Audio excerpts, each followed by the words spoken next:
top 5 des attaquants sous-cotés. C'est parti. Aujourd'hui, on vous apporte un top 5. Un top 5 tout à fait spécial. Un top 5 des attaquants sous-cotés. Dans ce top 5, on vous apporte 5 parmi les attaquants qui évoluent en Europe, mais la presse ne parle pas vraiment de leur travail ou la presse ne parle pas vraiment des travaux qu'ils effectuent dans leur équipe. On commence notre top 5 avec bel et bien Rodrigo de Goetz. Rodrigo de Goetz, c'est un Brésilien qui évolue au sein du Real de Madrid.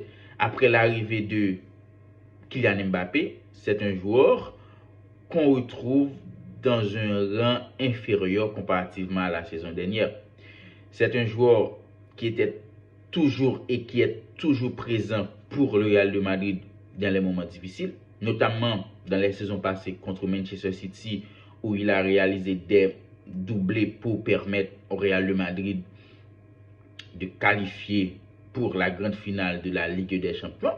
Il était toujours un bon joueur dans l'effectif du Real de Madrid, mais de nos jours, depuis après l'arrivée de Kylian Mbappé, c'est un joueur qu'on relègue bien sûr au second rang. La presse ne parle pas vraiment de lui, pourtant il effectue vraiment une bonne saison malgré tout avec le Real de Madrid comme quatrième personne au sein du club. Après Vinicius, Kylian Mbappé, Jude Bellingham, Rodrigo, c'est pratiquement la quatrième personne d'aujourd'hui au niveau du Real de Madrid. Après Rodrigo, on continue avec Julián Álvarez. Julián Álvarez, il est argentin. Il évolue au sein de l'Atlético Madrid. Avant, il était joueur de Manchester City, entraîné par Pep Guardiola. Pour manque de temps de jeu, il a laissé les Citizens pour signer au sein de l'Atlético Madrid.